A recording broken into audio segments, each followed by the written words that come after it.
Howdy everybody, David Minkin here, starting player with Connect More, and welcome to my run-through video of And Then We Held Hands by David Cherkup and Yannick Massa. Now, I say this right from the beginning because for this particular video series, for this game, I've done two videos. I've done an overview video, or my standard avoid the rules, which I like to do, and I've also decided to do a run-through or a playthrough, completely unscripted, and that is the video here that you are going to watch right now. And at the end of that, for both videos, I'm going to have the identical final thoughts. I'm going to clip them onto both the ends there. So depending on what you want to get out of your video viewing experience, I have provided both. Woohoo! And I should say, this being the run-through video, I'm going to assume that maybe you've already watched the other video to pick up some of the rules, or you're just happy picking up the rules as you go along. We're going to just jump in and just see where this game takes us. So as I said, this is a two-player cooperative game, and it has some fairly unique elements which really make it interesting and unique within its peer group. The first thing that I find really makes it unique is the fact that you cannot talk to your partner in terms of game strategy, mechanics, that type of thing. You cannot talk about the strategies that you want to invoke as you're trying to solve this puzzle here. So that makes it really, really interesting, and it ties really nicely and seamlessly, in fact, into the theme. And the theme of this game, we're going to talk about it ad nauseum throughout the course of the video, so I'm not going to get into it now,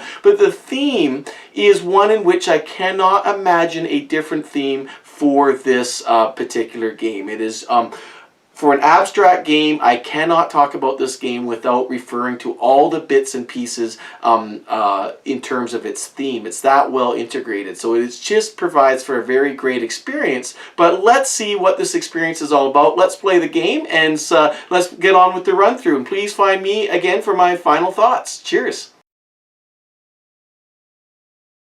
Okay, so let's try doing a run-through of this. I'm going to play both players, and if you're more interested in seeing an overview video of this, I have that. It's in a different video where I talk about the rules and explanation a little bit more. This is going to be just a straight run-through. I'm going to play both players here. We're going to see how far we go, and we'll just pick up the game as we go along. So let's get started with this. We're going to start with a red player, and we both got 6 cards here for both of the players here, all dealt out. And at the beginning of the game, you get to choose the perspective or the side of the cards that you want to actually view. And so here the red player's chosen to have a left perspective, or choose the left side of the cards.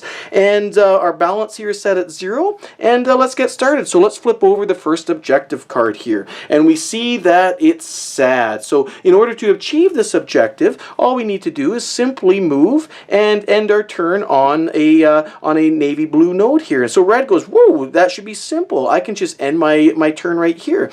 And there's still a lot of cards in play. I'm not that bothered if I don't end my turn balanced, because again, by ending your turn balanced, that's the only way in which you can actually get more cards or draw more of these emotion cards here from the deck. So he says, you know what, no problem. Let's just take care of this. So I'm going to move over here, and by doing so, I'm going to discard my card here with the navy blue bar on it. I'm going to discard it into my own playing area, or my own discard pile, and in doing so my balance goes down to -1. So woohoo, we achieved our first objective, no problem. So we put that off to the side, and I double check my balance. I'm like, well, I'm negative, so I don't get to draw any new cards. Then I check my perspective. I'm now on the left side of the board, and that also matches the side, my perspective that I started the game with, and I'm still on the left side, so we're off to a good start. So now white says, hey, that's really easy. You really want to make this relationship work. Let me try a go at this. So white draws a happy objective card, so which is a green node, and white goes, hey, no problem. I see over here there is a green node, and the beauty is, by doing so, I'll move through a negative emotion, and the negative emotions are the red and the navy blue, which move you on your balance scale into the negative side, because you got anger and sadness, whereas calm and happiness is on the positive side of things, and you're always trying to keep those in balance, because if you're too angry or too sad, nothing gets done, and if you're too calm and too relaxed and too nonchalant about things, well, then nothing gets done. So you need this balance between these two sides, and so white says, fantastic, I'm going to do that. And whenever I know, or I've planned a turn where I think that I'm going to end in perfect balance so I can draw more cards, I like to deplete my own hand or my own cards as much as possible so that I can get more new cards introduced into the game. game. So white says, okay, I'm going to play this red card and that green card. So go zoink, zoink. And by going to the red, I go -1. And then going back to there, I go back up to 0. So red takes these 2 cards, puts them in his discard pile here, which is separate from the red players. And fantastic. We landed on the objective. We met it. No problem. So we put that off to the side. And we've also finished completely in balance. So you see that white needs 2 additional cards to take himself back up to the hand limit of 6. So we just slide those in like so. And then we check our perspective, and here white here is on the left side of the board, and that's the perspective that white started with. He's viewing the left side of each of the cards, so no problem, and we're ready for red's turn. So now red says, all right, let's keep rolling. Let's see what we got here. And he flips over another happy card here. Now, one thing I should mention again here, whenever you see these bars on the side, and there's 3 levels of bars, a full bar, a bars that go 2/3 of the way up, and a bar that goes 1/3 of the way up. This is if you're playing the argument variant. And for the purposes of this run through, let's just play with the easy argument variant. So anytime we see a bar that's only 1/3 of the way up, well, then we'll resolve it, and I'll show you how the arguments are actually resolved. But when we see any bars that are bigger than that, then we just ignore it, because quite honestly, it starts becoming extremely difficult to win the game at that. But that's the cool thing about this game, is it adds additional challenge should you and your partner feel prepared to take it on. But you know what? Me and my partner, we're in a pretty rocky place right now. We can't handle these big arguments right now. So we're just going to stick to the little arguments, and so we're just going to resolve this card as we normally would. So now it's red, and he goes, hey, I got a green right over here. I could just zip right over there, and I can achieve that objective. But then he's starting to get a little bit frustrated by that, because by going over there, he'll still end in the negative side of things. And he goes, well, that's okay, but by moving also onto the side of things, I start getting stuck into, there's a lot of negative nodes. Every time I move into a positive node, I'm back into a negative node, and it's going to keep me on the negative side of things. Maybe there's another way that I can actually achieve this. So he looks, well, if I go this way, and let's see if I got the cards to do it. There's a couple blues out there, there's a couple reds out there, and finally the green. This will get me back into balance, and should we have an argument coming up, it might keep me close. I might be able to prepare for something. Well, that's not such a bad idea, but it's going to get me far, far away from this actual center line where I can actually have the option of changing my perspective. But that at least gets me, let's go for that. So he's going to go, all right, we'll get rid of a blue card. So we pull this out, and then he gets back up to 0. And then he's going to play a angry card, so that gets him to here, and that gets to -1. Then finally another blue card here, and so that gets him back to 0. And then he's got to get past this anger, so he's going to borrow his partner's angry card, but that's okay. He's going to take that, add it to his cards. That gets him to -1. And finally, we're going to resolve here on the happy node, and he's going to take one of his last cards there and go zoink, and that gets him back up to 0. So he takes all of these cards that he played, regardless of where they came, and he puts it in his own discard pile. But in doing that, he depleted his hand quite a bit, but he was able to achieve the objective. Woohoo! So we put that off to the side, but he was also able to end in balance. So one of the reasons why he chose to go this route was because he saw that he was stuck in a negative side of things, and no matter however far he moved here, if he was to move in this direction, he would never get out of that negative cycle. It'd always be negative, positive, negative, positive. You have to move a very far away till you start getting multiple positive nodes here again. So that he'd be able to actually get back to 0, or it'd take him several turns to do so. He says, you know what, I want this relationship to work, let's achieve our objectives, and let me just get after it. So I'm going to work through all of these emotions for you, White. And so White says, well, thank you very much, and by finishing with the balance, he's ready to handle anything that comes his way. He now gets to draw up to his hand limit of 6, which means he gets to draw 5 additional cards. So those 5 cards are just simply added to the pile, added to your hand like so. And you flan them out, and then we double check our perspective. We're on the left side of the board, and we're showing the left side of the cards. No problem. So great, we got out of that. Now it's White's turn.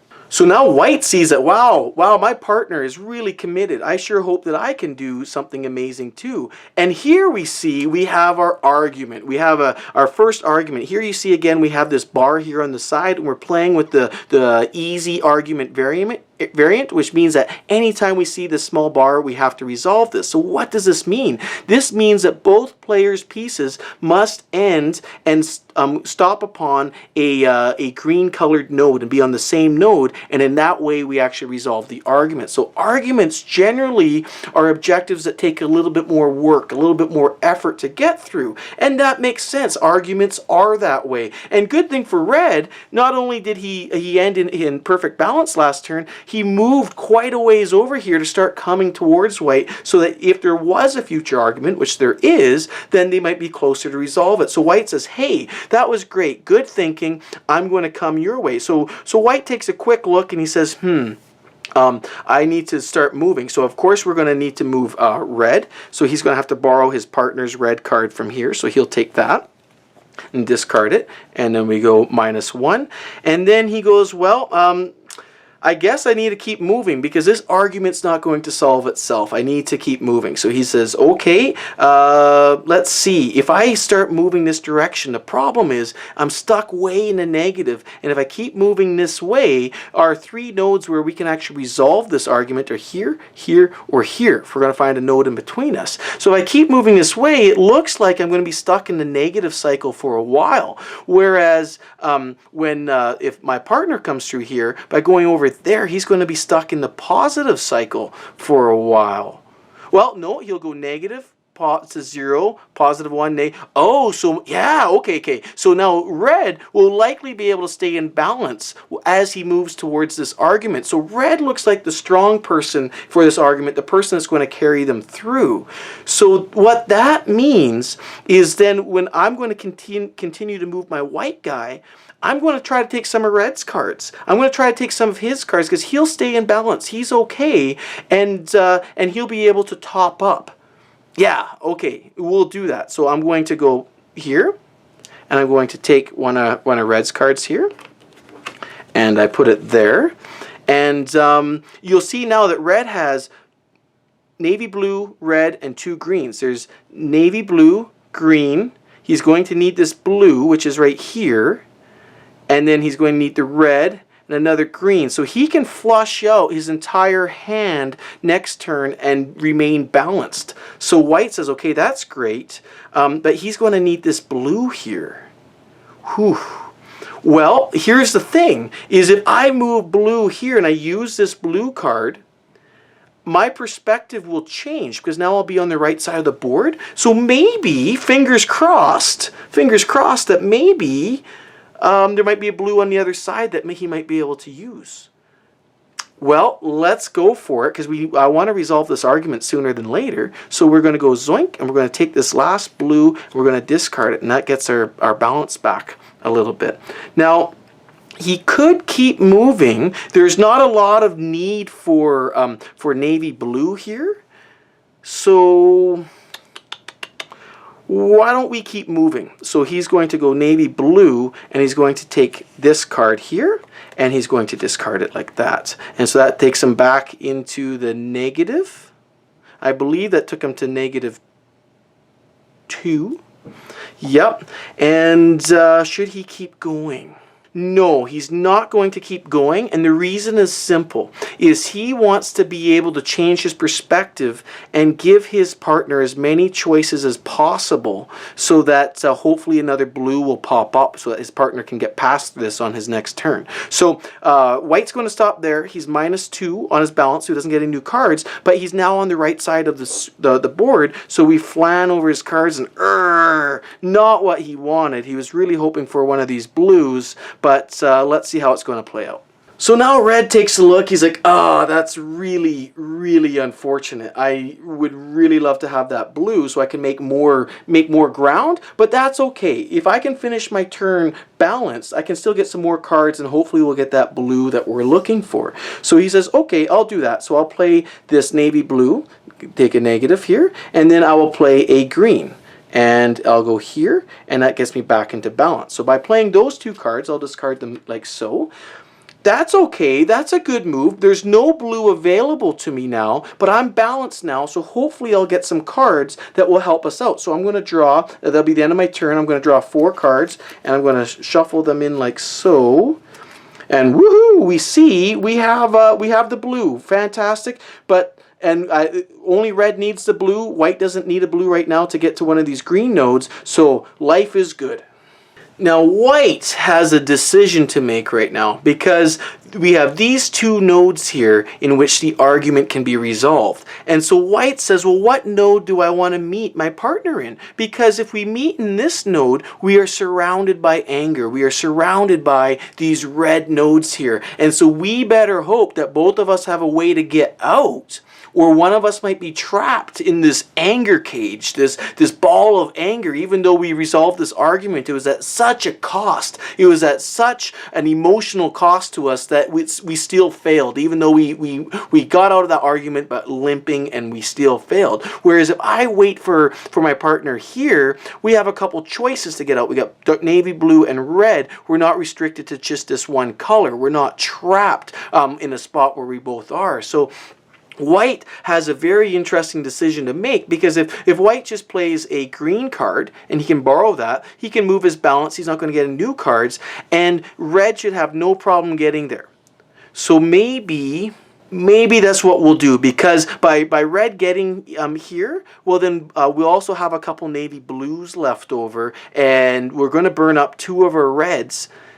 In order to get to here, white would have to burn up a red, red would have to burn up a red, and we only have 3 out there. Then we need one more for them to leave, plus we'd have to find another card for them to get to leave, and I don't think that they're going to end either their moves balanced. We might end up getting trapped. So white's thinking about all of this. He's like, okay, you know what? I'm just going to go here. I'm going to be patient. I'm going to let my partner come to me. So far for this argument, my partner's been the one making the moves, handling the situation. I'm going to let them to continue to do so. So let's see if this will pay off, and let's hope that red understands what white's doing. So white will borrow one of red's cards, go zoink, move the balance up 1, discard into their own discard pile. So that's the end of white's turn. He's like, I'm waiting for my partner. This is where we will resolve this argument. I don't want to be trapped in another angry fighting match. So he'll stay there. No cards are added, and the perspective remains the same. So now red goes, whoa, why do I got to be the one that does all the work in this relationship? All right, here I come. So then red's going to go to blue, and he's going to use this card to do so. It's the only light blue available to him. He's like, well, let's work through some anger here. I'm a little bit angry. I got to come all this way, but that's all right. Oh, no. I just saw something, though. Oh. What's going to happen here, if red goes through, we're going to burn up the last green just to get to where I need to get to. But you know what? This is what I'll do, is I will play another angry card, another anger card here, and I'll move to here, and I'll get me my balance back up to 0. You know what? Maybe I should stop there, because what's going to happen is if I burn up my other 2 cards to get to here, well then white will still need to move on their next turn, and we don't have any green, so he'd have to move away. Well, what's going to have to happen is white's either going to have to move back and then come back on a second turn, or green can just stop there and hope that we get some other cards that might help us out. Let's do that, because either way is going to take an additional turn, it looks like. So anyhow, red's going to stop there. We got 3 cards. We're perfectly balanced, so we get 3 more cards. We shuffle them in like so, and I think that's going to really help us out a lot. We got the green that we needed, and we got another anger card, so we might be able to come in here and resolve it there. So that's perfect. I think that's exactly what we needed, and we're going to go to white's turn. So white says, okay, fine. I see that I got to do some of the work too. So what white's going to do is he's like, all right, I think we will be able to get out of this this anger pit that we were worried about at first, because we have the emotional capacity to now deal with it. So I will burn a red and go there. And then I will come here, and I'll have to borrow one of your green. I'll have to borrow some of your calmness. I'm relying on you to come into there. My balance goes back up to there. Discard it. And so now white says, okay, I've come. I'm waiting for you. Let's resolve this argument. Let's be happy. And so again, white's turn is over, and the balance is negative, and the perspective remains the same. So now red goes, woohoo! Woohoo! I think we've done it. So red is going to play this green card here, discard it, his balance goes to +1, and now they are on the same node, which is the same color as the argument that they're on, this green color right here. And this is the only time when you're playing the argument variant can both of the pieces actually be on the same node, and even after this turn both pieces can go in opposite directions and actually cross paths over top of each other. That's the only time that you can actually do this. If you're playing without the argument variant, you can never be on the same node, nor can the pieces either jump over top of each other. But green got here, they are on the same node, they're on the same node as the actual argument, and red got here, they're on the same node, and he says, sweet, let's resolve this, let's get through this argument together. So we resolved that argument, red's turn is done, he is out of balance, his perspective remains the same, but it's okay, they got through a tough one. So it's white's turn. He says, okay, now what's coming to us? Okay, we have a calm objective here. And again, you see the bars here? That's only for playing the super duper impossible version of the game, which we are not, thank goodness. So we need to get to a blue spot right now. And so white's looking at this. He's like, you know what? I'm tired of being negative all the time. I'm really tired of being negative. I would like to get my balance back to 0. I would like to actually be able to get some more cards, because emotionally I'm drained all the time. I'm always relying on red for my emotional stability in this game. I would like to get back to 0. And you see, if white comes back the path that he already knows, the path of his history, it's always going to keep him in the negative, because it's always alternating positive, negative, unless he gets all the way back over to here. Whereas here he sees an escape. He says, you know what? I think I can do that. Unfortunately, there's no green available to me. Well, if there's no green and I won't be able to get balance this turn, will my partner be able to get balance? Absolutely, my partner will be able to. Just by getting out of these two angry nodes, my partner will be able to get back to 0 and may choose to stay there. Well, that's a choice. I could do that. So white says, you know what, we're going to switch, because red's on the positive side of things, I'm on the negative side of things, I need this more than my partner. So he says, all right, so I'm going to play a red card, zoink, and I get back down to -2. Why do I got to be so negative all the time? And this gets discarded here, and white will continue to move and try to get some positive emotions into their life. So he'll go there and back up to -1. But what white is hoping to do is by getting up to green here, getting finally back to 0. But this also worked out well, because by landing on the blue, we've achieved the next objective. Woohoo! So now red goes, well, I guess we switched spots, but okay, let's see what our next objective is here. It's another calming objective. It's another blue objective, and red says, well, all right, well, we don't have any blue cards available to us right now. In fact, as a couple, we're emotionally depleted. We got mostly sadness and anger to rely on right now in a relationship, and no relationship can survive on those emotions alone. So red says, you know what? Let me just get back to a balance. I need to be able to see things more clearly. So red says, I'm going to go here, red, balance goes back to 0, and we use their last anger card into the discard pile. So now red says, sweet, I got a 0 balance. I'm working towards the calmness right here. Maybe this is a good spot for me to actually stop so I can get some more cards, because as it stands right now, my partner is going to be trapped on their next turn because we only have sadness available to us. So red is in balance, so he gets to draw up to his hand limit of 6, which is 4 additional cards, and he's hoping for a green, and we get it. But there's still a lot of negative emotions in this relationship here, but that's okay. We live another day. This relationship lives on. So white just breathes a big sigh of relief. It's like, whew. That's what we needed, because what white's going to do is white's going to borrow this green card right here and move 1 up, and in doing so come back to a perfect balance. And it's been a long time since white has been in balance. As you can see, it's only got some sadness left inside. So white says perfect. Now White can't do anything about the objective card because you cannot go back on any space that you started on in a turn, but that's okay. They're happy with that. White gets to draw 5 new cards, and we're hoping that it's going to bring some positive emotions into this relationship because they're really struggling through all this anger and sadness right now. And again, we got another green card here, which is perfect for red because red's trapped in amongst these 2 green nodes here. So that's good, but this couple is limping along. Let's see what they do next. So red is obliged. He is absolutely obliged to use this green card here because he has to move, and we can't move into this inner circle yet because we haven't completed all of the objectives for the round yet. So he's going to borrow this green card from his partner. He's like, thank you very much. He's going to go zoink, and then his balance gets to +1. He goes, well, as it stands right now, my partner, I would like for him to actually finish this objective here, but you know, maybe what I'll do is I'll play one more card. He'll play a navy card, and I'll move here so that I can become back into balance again here at the end of my turn, because every card counts now again, because this is just a horrible, horrible display of cards right now. It's just all this anger right now. So red says, you know what, I'm going to stop there, and let's hope I can get a couple cards here to help my partner.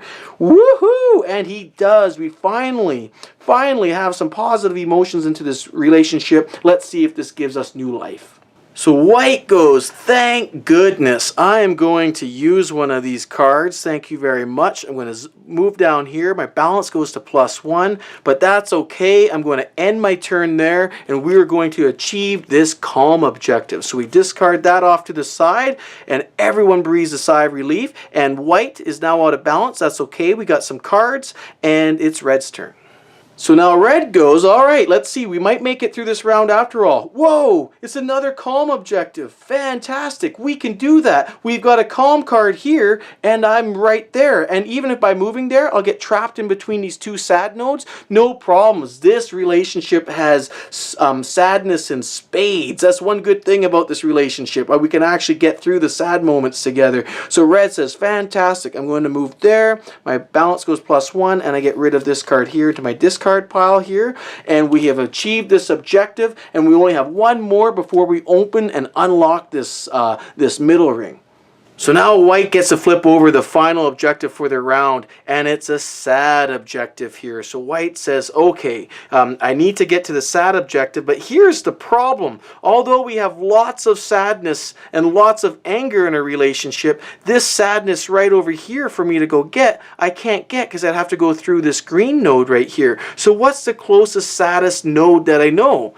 Well, it's way over here. Well, I'm going to let my partner deal with that. My partner's surrounded by sadness, and maybe just by moving here to the angry node, I can get my balance back to 0, and I'll position myself to be able to move into the next ring, because they will unlock that as soon as this objective card is done and we move into the second round. Fantastic. So that's exactly what white's going to do. It's going to discard a red.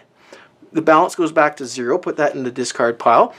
And for his efforts, he's going to stop his turn right there. He gets to draw 2 new cards because his balance is 0. And, well, it's still a lot of anger in this relationship, but at least we got something new here. We got some calmness into the relationship. And for red, this could not have worked out any better because he can use one of his sadness cards, and so he's going to actually move here. And the reason, well, actually no. I take that back. He's going to use his sadness card. His balance is going to go to 0, but he has a choice to make here. He could move over to here, because in doing so, he'll achieve this objective and he'll give himself an ability to move into the inner ring, which would be a red card, and we have lots of red or angry cards out there, so it'd be a good way to actually use one of those. So that's one benefit. However, if he moves to this blue node over here, then he'll have the ability to change his perspective after he draws up his cards. So if he's still drawing a lot of angry cards, he could change his perspective and he have 6 cards to look at from the other side, and then maybe that will unlock some of these other options available to him. Yeah, you know what? He's going to do that instead. He's going to go over onto that node. And so we've achieved the last objective. We made it through round 1, through this very sad and angry round. And so he gets rid of that. And he gets to draw up to 3 cards. So he takes 1, 2, 3, and he puts them like so. And he says, you know what, that's just way too much anger for me, and I've made it to the center line. I'm going to change my perspective. And in doing so, whoa, awesome. And you flip that over. See what's happened there now is we actually have, whoops, I'm missing a card here. We have all kinds of more positive emotions infused into this relationship just because Red decided to change his perspective on things. Now that also brings to the end the round. So what's going to happen is we have just a few emotion cards left here in the deck, and that's also one of the game-ending conditions. If this deck is empty and there are no emotion cards in front of the players to play with, the game ends. So how do we actually keep this deck infused with cards? Well, at the end of both the first and second rounds, you take one of the players' discard piles and you shuffle it back into the deck. So generally you choose the discard pile with the most cards, so you have more options available to you the next round. So let's quickly count them. Okay, so I counted the discard piles. This one has 16 cards in it, and the white players has 14 cards in it. So we're going to just take this, and we're going to shuffle it into the main deck to get ready for the next round. Okay, we're all shuffled up. We're ready for the second round, and it's White's turn. So White's going to flip over the next objective card, and it's a sad objective. And uh-oh, we see that we're in an argument again. Because recall, we're playing the easy argument variant. So whenever we see these small bars, we need to meet somewhere. So we take a look here, and now these objectives must be achieved here in the second ring, because we're in the second round. And you see that the easiest spot to take care of the sadness is this one right here. So White wants to take a quick look to see if this is a possible objective for Red to come meet him. So by taking a look around, we see Red's got there's some anger cards so Red can get through. There's some blue and green cards that Red can get through. Yeah, that should work. So then White's going to go, all right, I'm going to play one of my sad cards, and I'm going to move here. And my balance is now -1. And you'll notice that White has kept their discard pile. And so then most likely at the end of this round, it'll be White's cards that are dealt back into the actual emotion deck. But White moves here. He says, okay, come meet me, Red. Let's resolve this argument. And you'll see that one thing that's really cool about this game is now that we're past all of these frivolous emotions, these superficial emotions, these ways that basically you're just punching holes in walls and you're not doing anything constructive, we're moving into this next ring into our relationship. Our ability to resolve arguments is in fact better, it's improved. We have less distance to move, less emotions to go through, and that represents the maturity that we're getting at being able to handle and confront what's going on in our relationship. So that's really quite cool. It's not going to be quite the same, exercise that it was to resolve the argument in the first round. But here's an interesting thing for Red's turn. Red wants to get over here, and we need to do this right away. And the reason why I say that is you'll recall a lot of these cards were very angry and sad on the other side of the cards before I changed my perspective here. And my perspective is going to go back to left's perspective when I come here to resolve this argument. So we keep that in mind, and there's a bit of that kind of memory element. Red says, pardon me, I'm going to go for it. So first of all, we got the only green card here. So we go zoink, take that out, and that's going to move them down into the inner ring, and our balance is +1.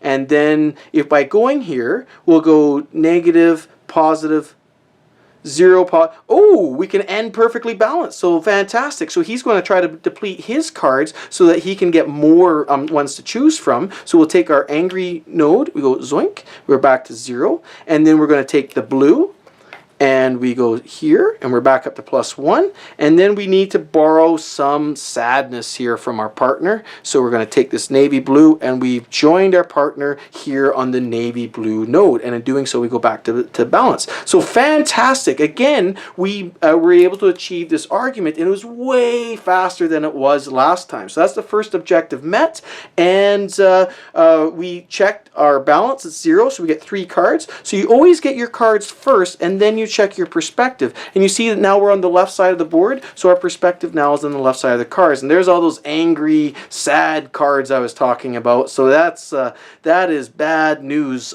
for us, but hopefully our partner can help us out on their turn.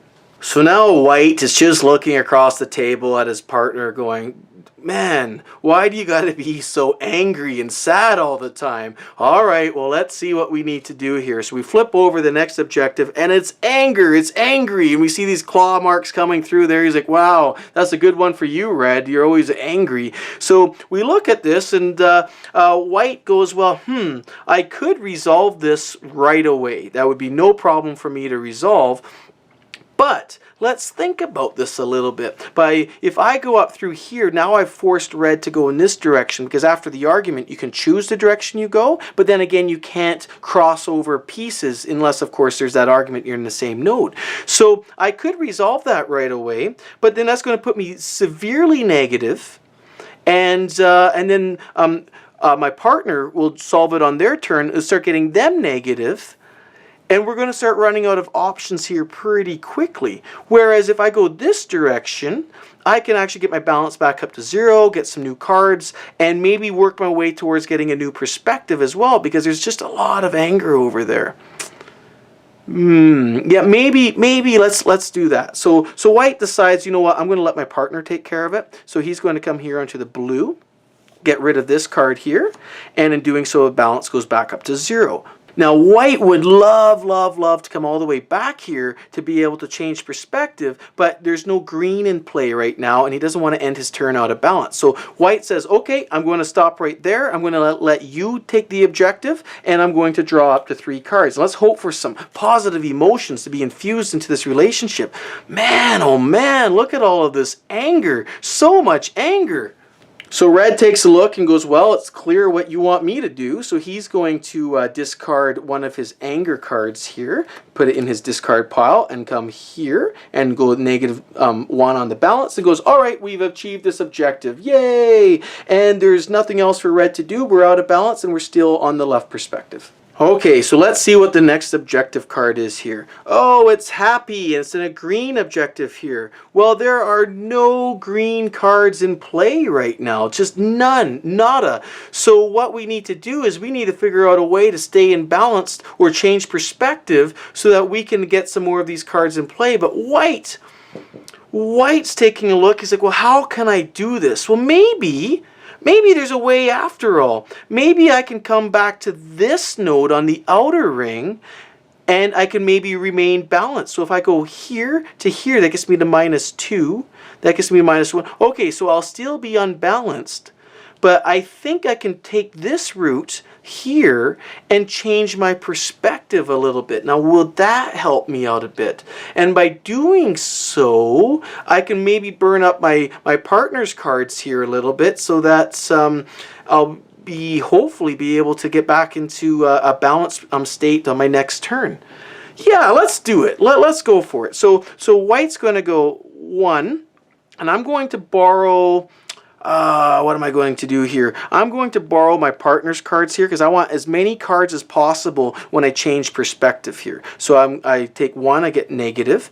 And now I'm going to come out onto the outer ring because again, the previous rings are always available to you, both the current round's ring and the previous rings, but you must solve the actual objectives on the current round's ring. So we must, for this round, we must achieve all the objectives on the middle ring, but we have the ability to move on the outer ring, and in moments like this, it's really critical that you do so. So we've done that, and then now we need to do blue, so I don't have any choice. I must go this direction. So zoink, and I go 0, and then I'm going to borrow my partner's a navy blue here again, and my balance is out to -1. But that's okay, because my objective here was to get to the center line because I want to change my perspective. So I don't get any cards because my balance is out of balance, but I'm changing my perspective, and whoa! Fantastic. Now we have new emotions available to us. Like, this is just beautiful. I love how this happens. And now hopefully that will give the tools we need to get and achieve this happy objective. So now Red breathes a sigh of relief. He's like, "Oh man, that's my partner. I love my partner. Always thinking ahead, using alternative ways to get things done. You know what I'm going to do? I'm going to do what I should have done a long time ago. I'm going to become balanced here. And so by moving to this node, we have some blue ones available to us now. I can become balanced and I can get some more cards available." So Red decides to do that. So he's going to borrow one of his partner's cards here. And he's going to move to the blue and become balanced. And for doing so, he gets to draw up to 6 cards again. So he has his 3 cards. So now we've got more anger and more sadness, but we got another happy card here. So all is not lost. And now we've set ourselves up for white to actually be able to go and achieve this objective by coming back into the inner ring, and also by doing so become balanced. Fantastic. So white says, "Great, I'm going to do that. I'm going to get rid of our green card here. I'm going to put it in my discard pile. I go back into the inner ring. My balance goes to 0, and we've achieved the happy objective. High fives all around. Couldn't be happier." So we put that aside, and now white's got all kinds of options. First of all, we see we're at a balance of 0, so we get to draw. Whoops, that's my discard pile. We get to draw 3 more cards. Put them like so. And we also get to make a decision about what our perspective is, because again, here we're on the center line. And this is one of these situations where you have to decide without looking at the other side of the cards. You're not allowed to look. And again, this is where you need to kind of remember what was on the other side of the cards. And you know what? Here we've got a good array of decisions. We've got anger and sadness, a lot of that, but we've got some blue, we've got green. We're not in a tough spot. So I think white's going to play it safe and says, you know what, we don't need more sadness here. Let me just leave it as this. It looks good enough. So now red goes, all right, I'm emotionally balanced. I am ready for whatever comes my way. And it's another green or happy node that we need to get to. And so red takes a look at it and goes, whew, I'm a little ways away from that. Well, I guess I could come over here and that would keep me balanced. Yeah, fantastic. This is easy. And so in doing so, I'm going to try to use up my own cards so that when I replenish my cards, I'll get more to replenish from. And the deck is starting to get a little thin. We still got lots of objectives to... Yeah, let's go for it. So he goes, all right, so I'm going to play a blue. And I'm going to, which gets negative, and then I'm going to play the green, which is right here, takes me back up to 0. So he discards those 2 cards right there, and woohoo, we've met the objective. So we discard that, and we see that red is in balance, so he gets to draw up to 2 more cards, and look at that, we got some more blue in play. Fantastic. So white's turn, he gets to flip over the next objective card, and we see we got anger, we got angry, and so maybe this would be a good way for them to finally, flush off some of this anger that they have. And he sees, well, sweet, I got anger right here, but if I move this direction, I'll be able to remain balanced at the end of my turn, and I'll keep my perspective the same, which is pretty good, and I'll get to draw out more cards. I'm going to do that instead. So he's going to go here, he's going to play blue, and he goes +1. Then he's going to play an anger, which will take him there and gets him back into balance. So in doing so, we've met the objective. Woohoo! And I've stayed in balance. So I get to draw up to 6 cards, which is 2. Now the emotion deck is starting to get a little thin. It's feeling skinny underneath my fingers right there. And we still got a couple of objectives to achieve, but there's nothing this relationship can't handle now. So red draws an objective card. We see here we now have a light blue or a calm card. And red says, hey, no problem. There's one of those here, right here with me. And he goes, well, wait a second. I could do this one. And in doing so, I'd be able to change my perspective. But we got a good array of cards out there. I don't really care about changing my perspective right now. But by going over here, I'll be able to remain balanced. But the deck is getting pretty low, but that's okay. I don't mind, because I think, yeah, I think that we'll be able to have I'd rather have the options available to us to work through anything that comes our way. So he says, yeah, let's do it. So I'm going to play a navy blue, and then I'm going to play a baby blue, and he's going to go here, back up to 0. So in doing so, I've remained balanced. I've achieved the objective.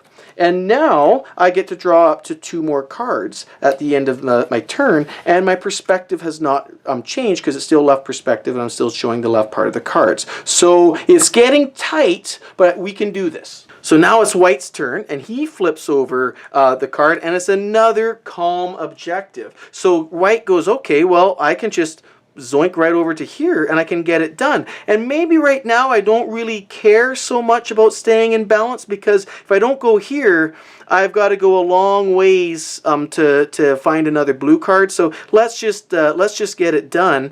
And yeah, let's see what I can do here. Maybe if I take my partner's card, I think I might take my partner's card here. I'm not sure why. The reason why I'm doing it is just because I see my partner has the ability to, has some options here for staying in balance depending on which direction they go. So I'm just going to take his card anyhow, or maybe I'm just being selfish in relationship. I don't know. So I'm going to go here, go to +1, and I put that on there. And the other nice thing too is I've achieved this objective, and we only have 1 left now for the to complete this second round. So now Red says, all right, we are looking good. So he flips over the top objective card. And again, here you see that we have an argument bar on the side of this card. But this is the middle-sized argument bar, and we're only playing with the easy argument variant. So we're going to ignore that effect altogether and just play this like a normal card. So we see we got sadness. And Red says, fantastic, I got some sadness right next to me. I can go right here and resolve and finish this round. Yeah, that should be good, because by going here as well, he's going to set himself up to be able to easily move here back into the inner ring for the 3rd round. So he says, you know what, we got lots of cards in play, a good selection of cards in play, so let me just do that. So he's going to play one of his own cards. So he's going to play that, the navy blue. He's going to go here. His balance will be -1, but we have finished the final objective, the 8th and final objective of this round. They have achieved it. They are still in good position. So now what we do is Red is out of balance. He doesn't get any additional cards. His perspective remains the same. And now we take one of the player's discard piles again, and we shuffle it back into the main emotion deck. And here, White's discard pile is clearly bigger because it was not used after the 1st round. So we just shuffle that in. So White gets the honor of starting the 3rd round. Now this is the last 8 objective cards that we need to achieve before both people try to meet in the middle and finally hold hands after this emotional journey they've gone on together. And it's been quite the roller coaster so far. Lots of anger, lots of sadness, emotional swings. Yeah, it's just been crazy. Now the whole board for this next round is available for us to move, but these objective cards must be achieved here on the inner ring only. So we'll keep that in mind. So okay, it's White's turn. He flips over the first card, and it's a sad objective. So let's take a look. And White needs to now get onto the inner loop here to be able to achieve this objective. And White is actually quite excited about this, because by moving to this node here, he'll be able to finish his turn perfectly balanced. So that works out really well. So he's going to use his own cards to do that, so that he'll have more cards to bring in to play, possibly more options. So first of all, we take the green, and that gets us to +2, and we discard that in our own discard pile. And then we're going to move into this inner loop. So we're going to play an anger card, and we move there, and our balance goes back to down 1. And then we're going to finally play a sadness card to get us back to 0. Woohoo! We did it! We achieved the first objective of the 3rd round. Now, we also see that we're in perfect balance, so we get to draw 3 more cards to take us back up to 6. I'll move the discard pile there, and we shuffle. Whoops, put that back in there. I took 4. So 1, 2, 3, 4. Okay, there we go. We got 6 cards there. But now you see that our perspective has changed. We're now on the right side of the board. So let's see what we're going to get here. Of course, we got some more anger and sadness. Well, that's not so bad. We're okay, but we don't have any light blue on the board here. We just got the 1 card over there. So that might be a bit of an issue that hopefully our partner will think of and consider on their move. Okay, so red is inspired by his partner. His partner is trying to make this relationship work. He flips over the next objective. We see it's green. It's happy. And well, look at this. This is fantastic. That's all we got to do is we need to borrow our partner's, one of our partner's cards. We'll take one of those. Thank you very much. Plunk it in there. Our balance goes back to 0 and we move in and this objective is achieved. Our relationship is so strong right now. It is just amazing. And we get to draw 2 more cards and good, we got another blue in there, we got another green, things are looking good. So now white, he flips over the next objective, anger. It's an angry card, all these arrows just being thrown at each other. But hey, no problem, we're right next to anger. And you get this feeling that now I feel as this couple, there's nothing we can't do. We can get to any one of these objectives in a very quick way and be able to do it in such a way that it gives us hope now that we will survive this relationship. Now the only question sometimes that I have is when you're playing this is, well, sure, I could move right over to the red, but then I'd be out of balance. Is there a way I could get there and remain in balance to continue giving us options for whatever things come our way? Because for example, if I came this direction, be positive, 0, positive, 0, I could go through these cards here and finish in balance, plus I'd be able to change my perspective since I'm on the center line at the end of my turn. That's not a bad choice, but remember these cards here, this is our timer. This is a timing mechanism in the game. If we burn through all those cards too quick, well then the game will end itself and that might come back to bite us in the butt.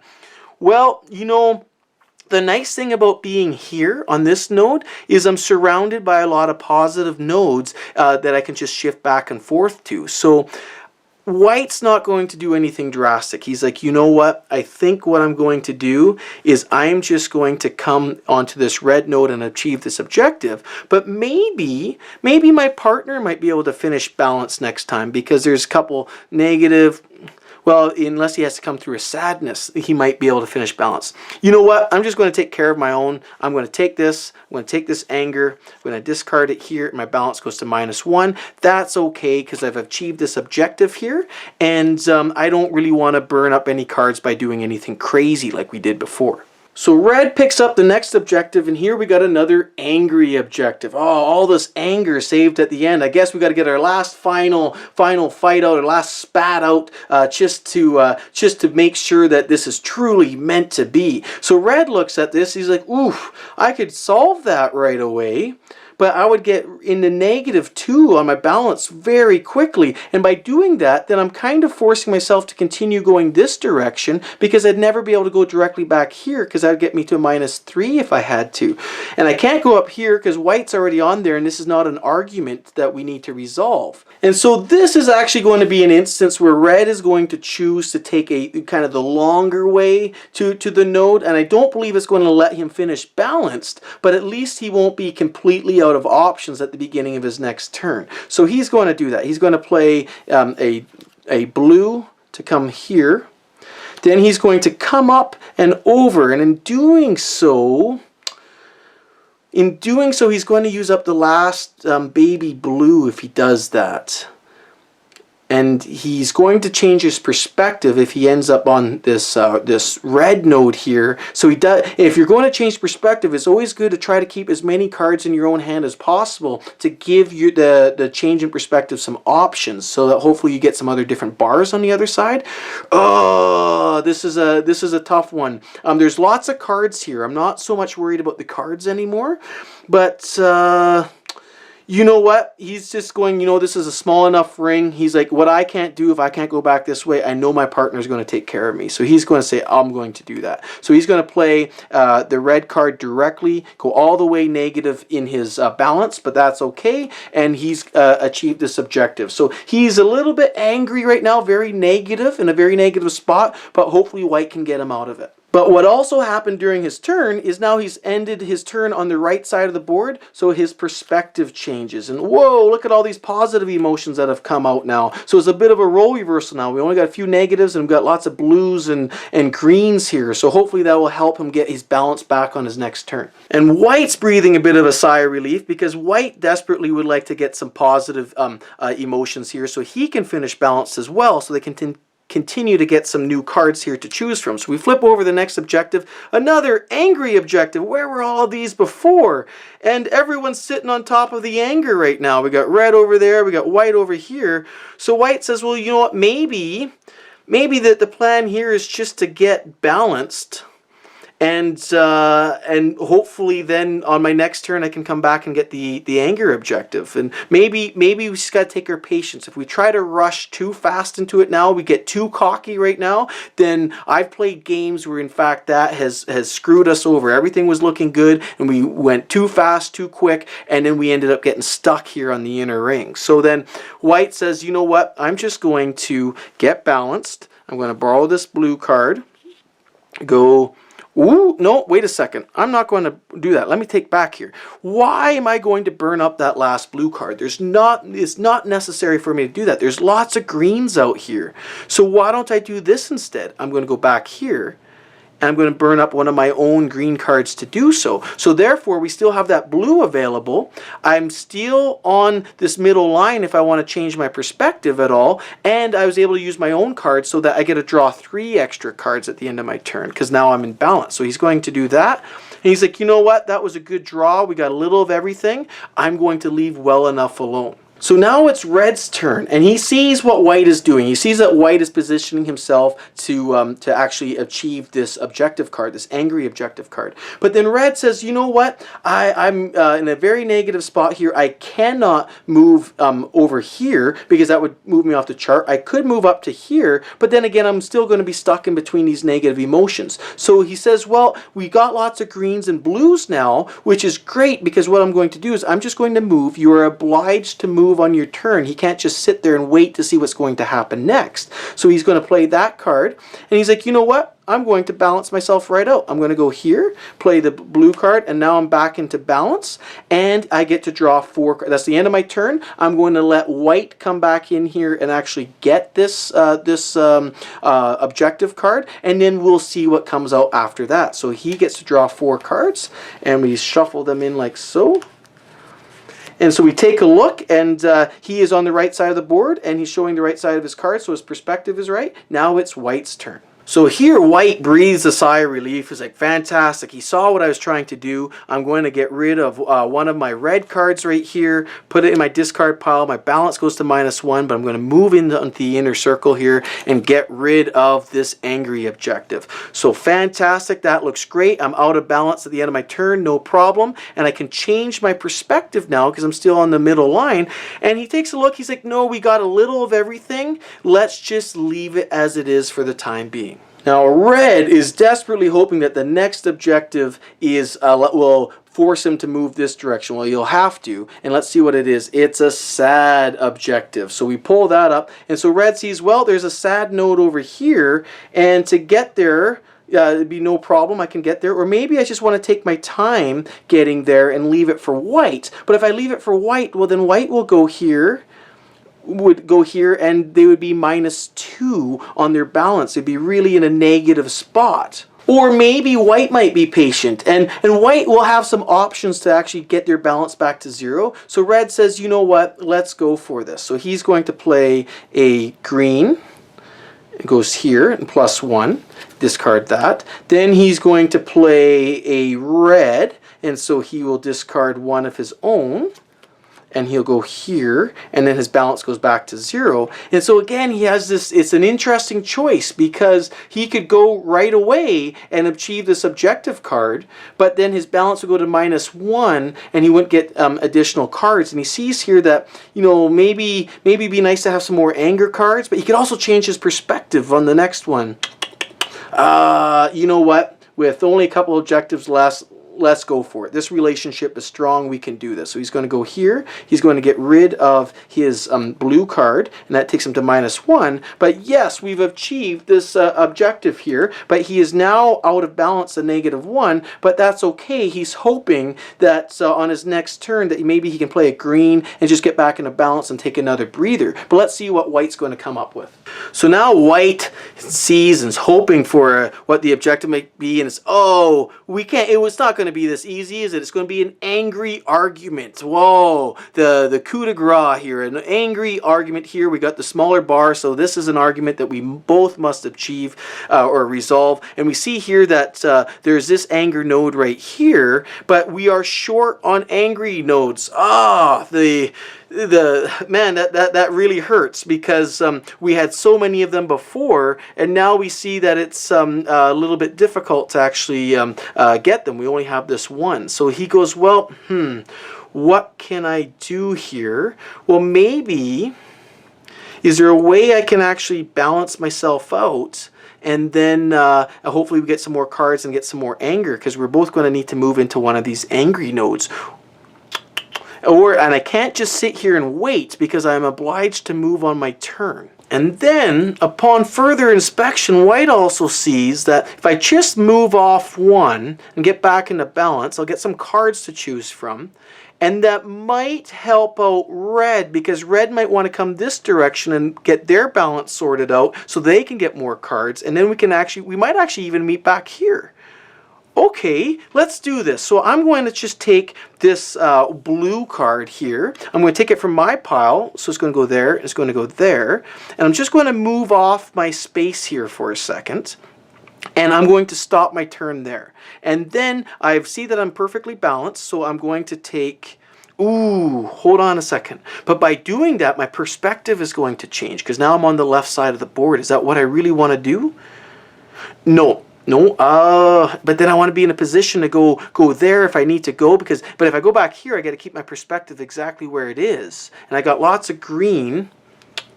Oh, ooh, Let's do that instead. So I'm going to take that turn back, and instead of going to the blue, I'm actually going to play this green, and I'm going to go back up to there. And so in doing that, now my balance stays 0 there, because I've already moved it.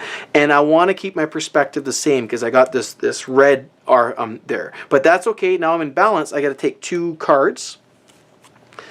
Okay, so we're still short on red. So now we're going to need, or this angry emotion here. So now on red's turn, we're going to have to try to get him balanced. So hopefully we get some more of these these angry emotions. So red sees the problem, which is good. So he says, you know what, we need more cards to choose from. So I'm just going to I'm going to take this green guy here, and I'm going to move him there. And that gets my balance back up to 0. So he's like, okay, great, I've done that. And now I'm going to stop there, because I want to get some cards here. So he gets 4 cards, and he gets to slide them in like so. And we see that our perspective has changed. We're now on the left side of the board. So we look at the left side of the cards, and everybody breathes a collective sigh of relief. Look at all this anger. We finally got some more angry emotions back, and we need them to be able to deal with this argument that we have right now. So white goes, thank goodness. And so white takes a look at here and goes, well, I could just slide right back into this red node there, but that's going to throw me off balance. Is there a more clever way to do this? He goes, well, wait a second. There's enough reds out there right now. Maybe if I take this way around, I can actually... I'll burn up some cards, but we still have lots of cards. We only got 1 objective card left to go. We shouldn't have a problem there. Maybe what I can do is I can go here. So that takes me there.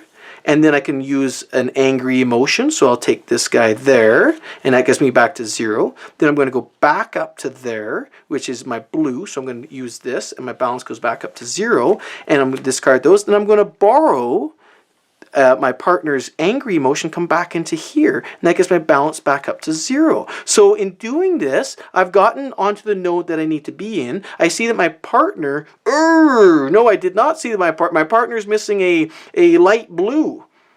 That's okay. I'm going to draw up, and I have the ability to change perspective. So hopefully we get a lucky draw here. Maybe I was too aggressive there. And look at that. We have, that was by the hair of the chinny chin chin. And that's the beauty with playing these card games, is that sometimes you rely on the luck of the draw. And we see we got a blue there for my partner to be able to get there. So I do have the ability now to change perspective if I want to, because I'm on here. And frankly speaking, I'm a little bit scared too, because I see that my partner has exactly what he needs to get here. And And we do have an escape plan because I can, at the end, both of the bits are going to be in this node here. We'll have some navy blues left over. We got some green to come out to here. So we should be able to wiggle our way around as well. So I'm not too worried about that. So now red says, okay, I got to resolve this argument. So thank you very much. I'm going to borrow this blue and I discard it here. My balance goes there, and now there we go.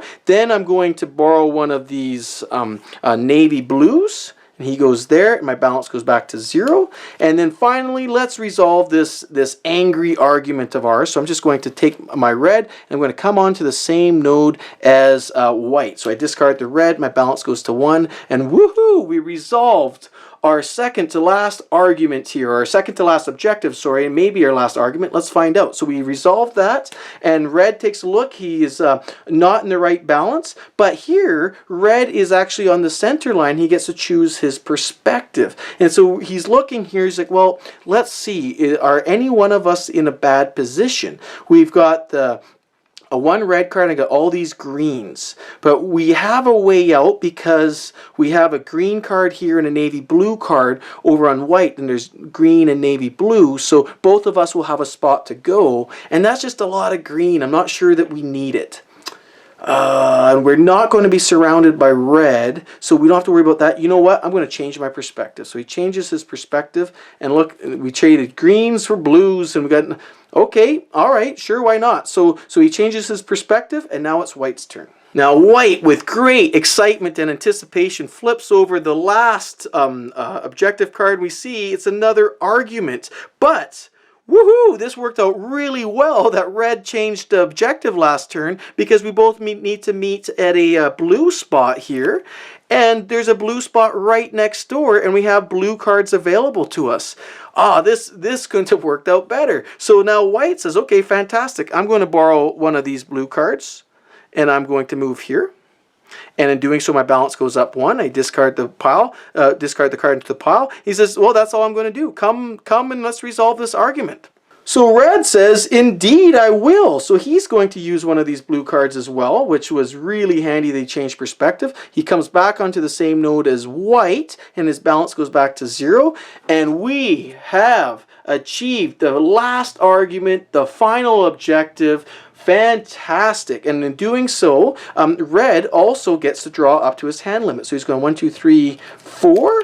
And here we go. Pushes them all like this. And red is on the right side, so we view the right side of the cards. 1, 2, 3, 4, 5, 6. Whoops, I drew one too many cards. Sorry about that. And so here we are. So now we are done the third round. We are not done yet. We've achieved all those objectives, got through all those arguments. Now we both must meet in the middle here on consecutive turns, and upon arrival we need to have a 0 balance. So now we're going to jockey for position and figure out how we can do that. So it's going to be white's turn next, and you can see that one of these pieces is going to have to move this direction, the other piece is going to have to move this direction, just so I can take these pieces off, because you need to be able to come in on one of these nodes here that is coming into the inner circle. So let's take a look at where we are, because you also need to be on that node either plus or minus 1 on the balance scale, because when you enter this middle ring, you'll discard any card, but you'll still take the actual balance shift that card would normally do if you're moving normally. So we need to think about this a little bit. So white decides, he's like, you know what, I think I've got a plan here. So first of all, white's going to move. He's going to move to the outer ring here. He's going to use one of these negative cards here. So he puts that in his discard pile, and that gets his balance back to 0. Then he's going to zoom across here, and he thinks he can do it. Ooh. But in doing so, he's going to have to use a blue and a green, get him up to +2, and then another red to get him, yes, that should work. So what he'll do is he will use this blue, and he'll take this one here, and he'll move positive. Then he'll use a, ooh, but this green, red needs this green so that he can be able to move up to there. Yeah, this is a bit of a gamble if he does that. Ooh, or Or what he could do is, if he came here and went to the green, he could go up to +2, and then he could let red sneak in through the red node first, and on his next turn he could jump in and they'd both be balanced. I think that's how it'll work. Yeah, let's do that instead. So he's going to actually take this green, he's going to play that, it's going to get him up to +2, and he's going to discard the card. Now, if he stops there, what he can do is by letting red go in, so red could actually go on his turn, play a red, which will get him negative, and then play one of these blue cards, get him positive back up to 0, and then he can just play a, ooh, but we only got one red card left. Eesh. Wow, okay. You know what? Maybe he should stop there and just change his perspective, because red's not in a bad position right now, but we need another red emotion right here. So we're on the center card here, so I think what's going to happen is white's going to change perspective and hope for something good. No, it was not at all what he was hoping for. So let's see what's going to happen next. Well, red sees that we're in a bit of a problem. We don't have enough red emotions to do this. So what he's going to do instead is he needs to change his perspective and hopefully get another red card so that white can make it in. So this is what we're going to do. He's going to go red. He's going to use this card to do that. Then he's going to go dark blue, navy. He's going to use these two cards here. And he's going to go dark blue, then light blue. He's going to go there. He's going to get rid of those two cards. So in doing so, he's hoping that he can get a red card for white, so that he can zip in through here and then he can come there on the next turn. And now his perspective has changed. Whoa! Yes! Yes, I think this is going to work. So he changed his perspective by moving over there. Now it's white's turn. Let's see if he can do it. So now white says, fantastic. By going here, I'll go negative, and then I'll use this to go in.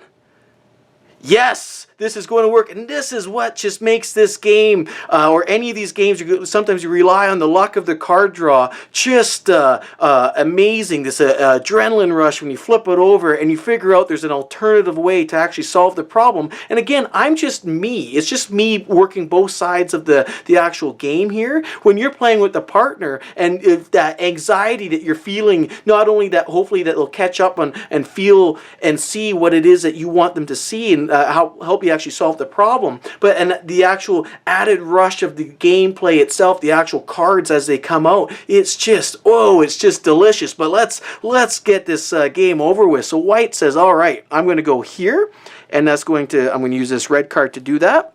And then now I'm going to enter the inner ring, and to do so I can discard any card that I want, and I must discard either the sad or the angry emotion card, because I need my balance to be 0 upon entering. So he's going to take this last sad card that he has, flips it over, his balance goes to 0, and now white is in the inner ring waiting to hold hands with red.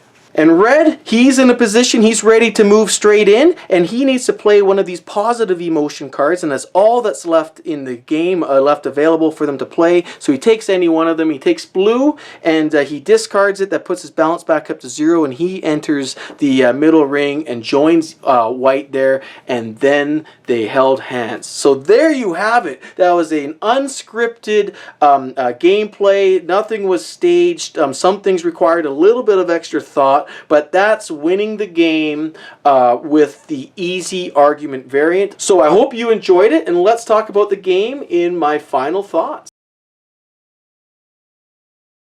Alright, well, welcome back. I hope you enjoyed whatever video you watched, whether it be the actual run-through or the actual Avoid the Rules overview. And I hope that these videos have given you a very strong sense of what this game is about, and whether or not this game is going to be right for you and the partner that you have in mind to play this game with. Because after all, for any Kickstarter preview video that I do, that is my goal, that is my intention. There are a lot of games out there, especially ones on Kickstarter. Is this a game that you want to invest money in? So let's talk about all the decision points that you may make when deciding to whether or not you want to buy a game or not buy a game. So the first thing obviously here is when you see a game that's about relationships and it's a two-player game, immediately when I saw this, I'm like, woohoo, this is a game for me and my spouse. This is a game for my partner. This is a game that is about relationships. Fantastic. And for some, and I'm lucky, I'm very fortunate in the fact that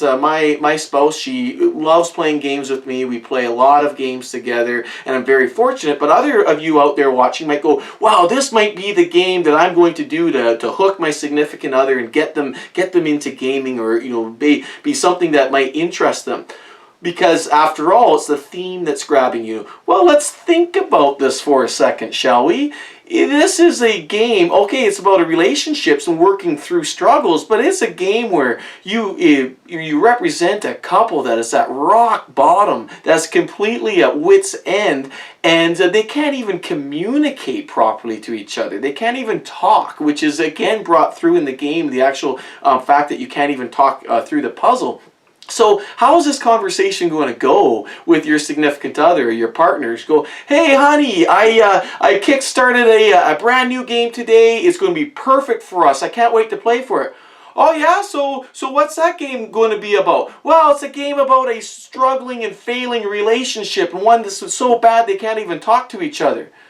Oh, so you thought of me, did you, when you bought this game? I see. And yeah, so it might not be the best approach for that. Like if that theme's kind of drawing you in, you might need to kind of be delicate as to how you actually approach that. But it does, the theme is just dripping. And I'm surprised I'm saying that. Like I'm surprised that I'm talking about theme so much for an abstract game, because ultimately you could take this away and it's just colors. It's just colors and nodes, and that's all you're trying to do is move from color to color and finally meet here in the inner ring. That's the root of the game. But I behoove you, I challenge you, any of you out there, to find any mechanic that's integrated in this game, any decision, any element of the actual game, any part of the gameplay that cannot be tied, intricately tied, seamlessly tied into this theme.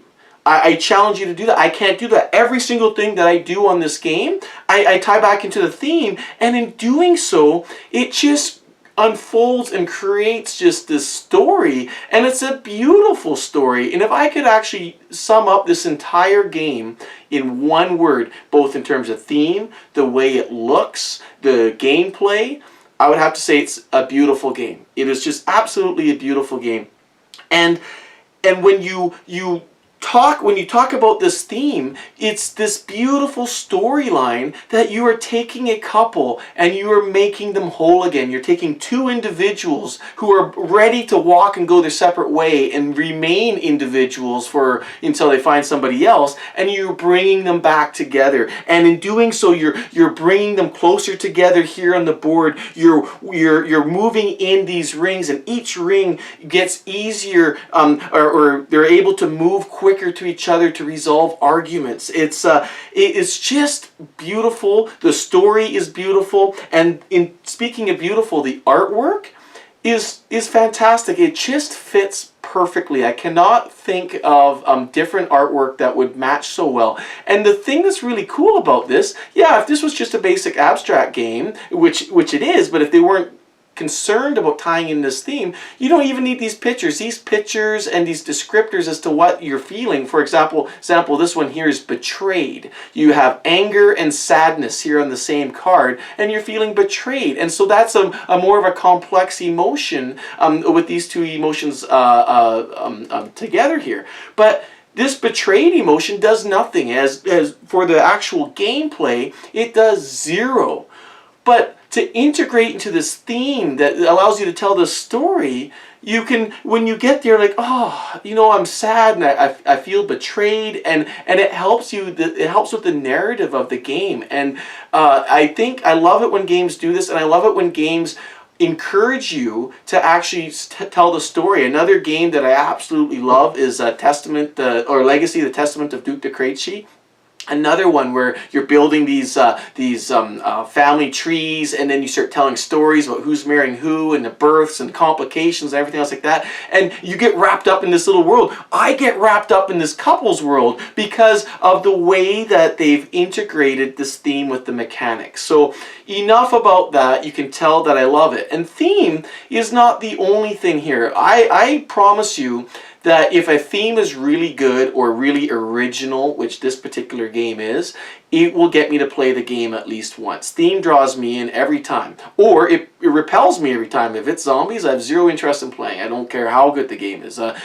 However, for me to come back and play the game a second time, there needs to be a core game, there needs to be interesting mechanics, there needs to be interesting gameplay for me to want to come back and to hook me that second time. Now, for me to get to play a game multiple times over and over and over again, there needs to be just a perfect marriage between the theme and the gameplay and the mechanics, and that's what will hook me and have a game that I want to play over and over and over again. So now that we've talked about theme, what about the gameplay?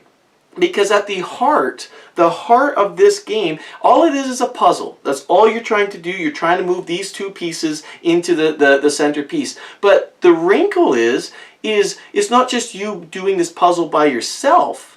You are relying on somebody else you're alternating turns with them, and you're trying to solve this puzzle together. But what's really neat about it is you can't talk about what you're going to do. So for those of you out there that are maybe sometimes concerned about even like the alpha player in cooperative games, well, you don't have that here because nobody can talk. You can't have somebody ordering you around. So it's beautiful. It just removes that out of the way. And again, that's integrated back into the theme because you need to be perceptive of the other player and what they might be able to do on their turn or what they can't do on their turn. And so you need to prepare them for success on their turn so that they don't get stuck, and so they'll be able to help continue moving towards the puzzle.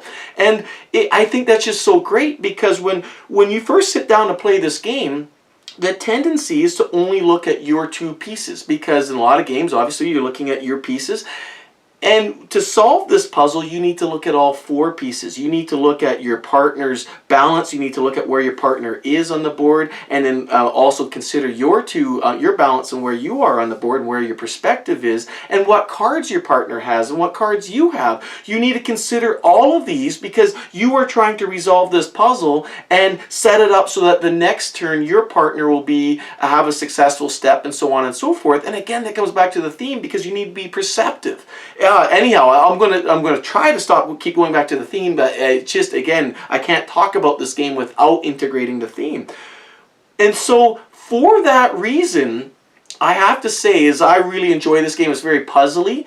My wife was the one I played this game with the most, and she did not like this game because she did not like the puzzle aspect of it. She thought the theme was okay, and but when she plays a game, she likes to build her own tableau, and she likes to be more focused on her own pieces. And if there's going to be interaction in a game, she wants it to be either indirect, either through blocking through worker placement, or direct in such a way that it benefits her while hurting me. And so in this particular game, it was a little too puzzly, and it didn't hook her. So even though the theme she found really interesting and wanted to play, then it was hard for her to come back and play because she didn't really like the puzzle aspect of it. And well, that's okay. So I just want to. The reason why I mention that is for those of you who are thinking, well, this is the perfect couples game.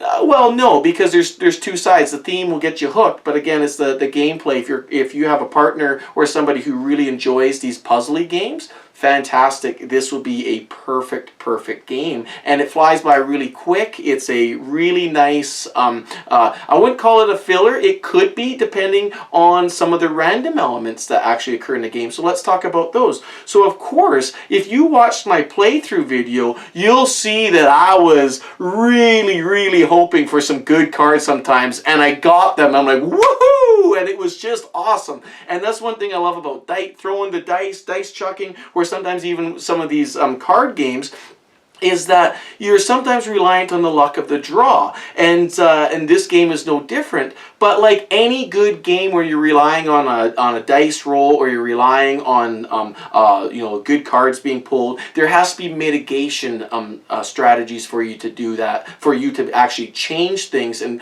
hopefully work with what's given to you. And this game is no different. You have the ability to actually change your perspective, so you need to be able to work your piece such on the board so that you can give yourself that option. And by changing your perspective, it gives you that other choice of seeing what's on the other side of the cards when you just scan the cards from one side to the next, which is a great mechanic as well, because there's a little bit of memory involved with that as well, because you're not allowed to flip through and see, well, which one is better than the next. You have to kind of make that decision and live with it. So and even then, sometimes you can't remember, like, well, what are the emotions available to me on the other perspective? And you're like, oh, come on, big money, big money. So you have that ability, and you also have the ability to just, in order to try to keep your hand full, you want to keep as many cards out here as possible without burning through this deck too quickly, because that's one of the losing conditions. But by keeping a full hand, then it gives you more options. You have more things to choose from both you and your partner. Once you start getting very depleted, well, then you really start getting in between a rock and a hard place. Your relationship is really up against it. So in order to do that, this mechanic of staying balanced, it's awesome, because it forces you to be patient sometimes. Because sometimes you really want to just go out and get this objective card, but you're like, no, we need to take our time. You know, our relationship, we need to take our time and work our way through this. And that's just like a real, a struggling relationship. You just can't go from struggling to fixed in one session. No, you need to take your time. You need to have patience. You need to regrow with each other. And that's incorporated here with this balance mechanism. It's just awesome. And as the game goes on, then you can actually take longer ways. You can actually use the outer rings that you've already used to kind of work your way around to the nodes that you need to get to achieve objectives. It's going to take longer. You're going to work through some more emotions, but that's okay, because it's kind of like with any relationship. Sometimes it's 2 steps forward, 1 step backwards, and that's represented by how you can move sometimes. And then when you do that on the board, it invokes some more of this storytelling. So the mitigation that's available for you, very simple, very straightforward, integrated beautifully in with the theme, and is available on things that you are always needing to think about. But not just your mitigation. What about your partner? How are they going to handle their turn? So we're talking about random elements. That's the other random element which brings a real human factor to this game, is your partner's play. And this is great, because you don't know if your partner is seeing the puzzle, seeing the solution that you're seeing the same way that you are. And so you might have set them up, and then they do something that to you is completely random. Like, what the heck? But to them, it makes perfect sense. And again, this reminds me of Men Are From Mars, Women Are From Venus book, because you're like, well, what did you do here? Could you not clearly see that this is what I was intending, that I was trying to move this direction?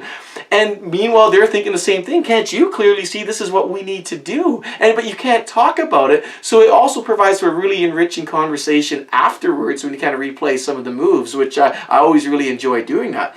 So when you're doing this puzzle, and if your partner is not responding the way that you're expecting them to, well, then that throws in another random element, and you got to adapt to it. You need to figure out a way to either see things from your partner's point of view, or get them to see things from your point of view, which again is representative of real relationships. So I think this game just does an awesome job of bringing all of this together. I really look forward to the final game, because as I mentioned, this again is a print and play, and I just need to remind you of that once more. Although the artwork here, and I've talked about it before, gorgeous, perfect, that's representative of what the game is going to be like. But these pieces, I'm not sure, and the component quality, again, not sure. But it's Ludi Creations, so I'm not at all worried about what the component quality will be. And the other super cool and interesting thing that they've worked into this game is this argument mechanic, or this argument variant, I should say. I think it's just great because I love cooperative games that allow you to dial the tension to your preference or to your liking. And by adding in this argument variant, it does that. That being said, is sometimes I find, I've played this game enough times that I find that it's just going back to the random elements of the cards. Sometimes the cards are just unlucky, and no matter what, even if you got it on the easiest setting, you're like, well, you know, that didn't really work out and you're gone in the first round. But that's okay because I haven't really committed a lot to the game at that point in time. This game plays quite quickly, and I don't mind that bit of, if things are just going bad for you with bad cards, well, it's just a bad day and so be it. But any card game, you could have that criticism for it. But if that's something that you're absolutely totally against, well, perhaps that's a decision point for you. Another decision point for you, again, I keep talking about this. In the game, we always talk about the couple in the game and the relationship. But when I'm playing, I get wrapped up into it. I like to talk about me and the person I'm playing with as being this couple. So obviously that works really well when it's your wife or your partner, your spouse, because you can kind of talk about these feelings and these emotions and have a good chuckle of it. But if this is a game that maybe you're taking the pub to play with play with the chaps, well, you know, you might get a few weird looks. And as mentioned in the video when I was introducing this to a new guy, it's like, so seriously, if this is just your long convoluted way for us to hold hands, I'll just tell you right now the answer is no. So if it's that group, that type of group, and they don't really buy into the theme so much, hopefully I've given you enough decision points as well for the actual gameplay that it's just a really intricate, interesting puzzle. And sometimes it's not so much the puzzle that's here on the table, it's the puzzle as to what your partner is doing. Again, like, whoa, what's going on over there? And trying to react and respond in such a way that you can continue to work yourself towards achieving a victory together. So I've gone on and on about this game. I personally think it's a really great game. I like absolutely everything about it. There's not a single thing that I do not like about it. I think it's a unique, original theme that is so well integrated within an abstract game that I highly, highly recommend it. But don't take just my word for it. Go to the Kickstarter page. Check out the materials they have there. I'm sure that there's other video reviews up there, or written reviews. I'm not sure. I know Rahdo did a review on a while ago. He's the king. Go check out his reviews. I know he's quite favorable on the game as well. So go check that out, and if you like this video or any of the anything that sparked a little bit of an idea in your head, please leave some comments or questions below, or come find me on Facebook or YouTube. Connect More Board Games. I would love to see you there. Until next time, happy gaming. Cheers.